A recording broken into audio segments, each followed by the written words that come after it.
Et ben, salut à tous les amis, c'est Benoît. J'espère que vous allez bien, mon gars, ça va super.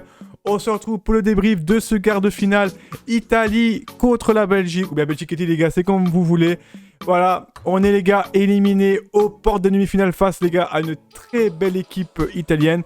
On va venir à cette équipe plus tard. Ici, on va passer directement aux compositions. On va commencer les gars par la Belgique. Les Belges les gars jouaient en 3-4-3 avec Courtois, Vertonghen, Vermaelen, Alderweireld, Thorgan Hazard, Tielemans, Witsel, Meunier, Doku, le petit nouveau, Lukaku et De Bruyne. Maintenant, on va passer à l'Italie et leur composition. Les Italiens jouaient en 4-3-3 avec Donnarumma, Spinazzola, Chiellini, Bonucci, Di Lorenzo, Verratti, Jorginho, Barella, Insigne, Immobile et Chiesa. Donc maintenant les gars, on va parler de ce match et honnêtement, j'étais déçu de l'élimination, mais quand on voit la philosophie de ce match et quand on voit déjà les gars, le match depuis le début de ce match, c'est une domination totale des Italiens. On avait bien commencé avec deux frappes, une de Kevin De Bruyne et même Lukaku là, mais Donnarumma était vigilant. Et nous derrière, on a fait des erreurs, surtout une erreur de Vertonghen qui a voulu dribbler en défense, perdre de balle et on se prend un but de Barella, donc du coup 1-0 pour eux. Après ça commence à pousser. En fait c'était un match très ouvert, ça faisait attaque-défense. On n'a pas fait le coup des Portugais, on était tous derrière. Mais là on voyait fort que les Italiens, allez, c'est une équipe depuis le début de la compétition. On les avait sous-estimés, mais franchement il faut pas du tout les sous-estimer. Et je pense qu'ils vont aller jusqu'en finale de cet Euro, car quand j'ai vu l'Espagne jouer, c'était pas ouf. Donc l'Italien les gars, super bon collectivement, ça joue bien à passe et tout. Derrière Chiellini et Bonucci, franchement c'est l'agence tout risque en termes de défense. Ils sont peut-être vieux, mais qu'est-ce qu'ils sont complémentaires. Franchement, Bonucci, je pense qu'il a raté aucune passe, il a raté aucune transversale dans ce match.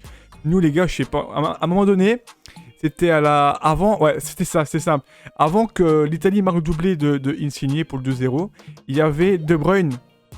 Il lance un pressing et là il y a un espace, il y a ça entre la défense et le terrain. Il y a ça.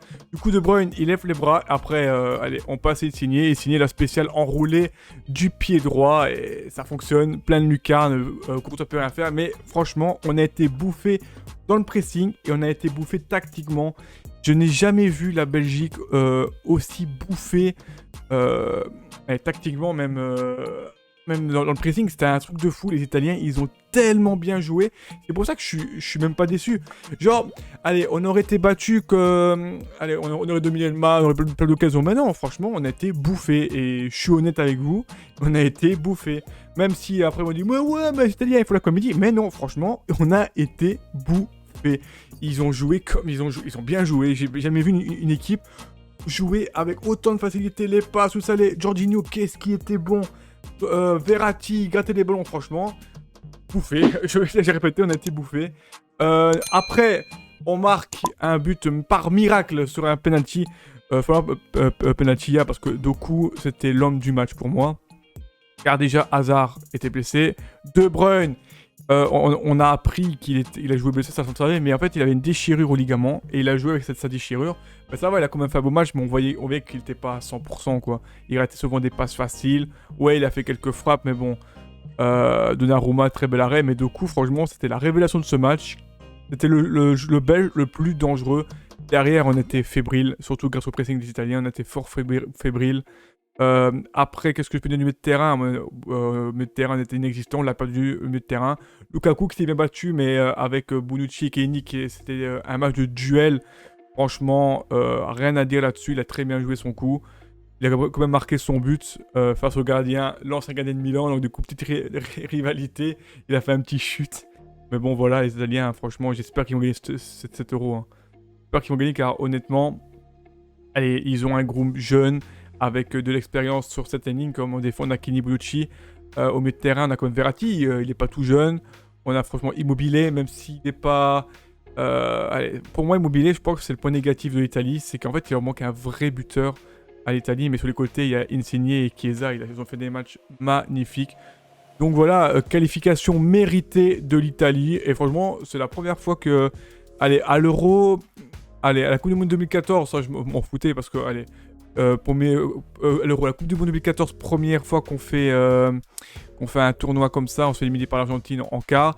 À l'Euro, là, c'était ma plus grosse déception. On avait le chemin tracé pour la finale, on se fait battre par le Pays de Galles. On aurait pu faire largement la différence.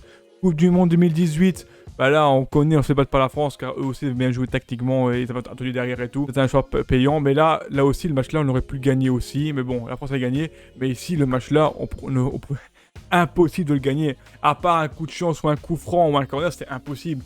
Franchement, on a eu quelques occasions, mais c'est pas... Allez, on a eu quelques occasions franches quand même avec le sauvetage sous la ligne des fesses de Spinazzola qui malheureusement est forfait pour le reste de l'Euro. Parce qu'il était sorti par blessure, je crois que c'était une déchirure. Après, on a quoi ouais, un centre à 2 cm à la tête de Lukaku, mais à part ça, allez, on aurait mis ces occasions-là. Ça aurait été un autre match, mais franchement, les Italiens, ils méritent leur victoire. Après, ils ont eu aussi des grosses occasions. Ils ont eu aussi un but annulé, soit hors-jeu dans les premiers instants. Donc voilà, qualification de l'Italie, qualification méritée. Et j'espère qu'ils vont gagner cet Euro, car ils le méritent. Et je pense qu'en finale, je pense qu'ils vont peut-être affronter... Pour moi, s'ils passent... Je pense soit l'Angleterre ou le Danemark, hein, je sais pas. On verra les gars. Donc voilà. Bon les gars, j'espère que cette vidéo vous aura plu. Bien sûr, n'oubliez pas de vous abonner, de partager, de commenter, de mettre le petit pouce bleu. Et la petite les gars, ça fait toujours plus, c'est Benoît. Et ciao les gars.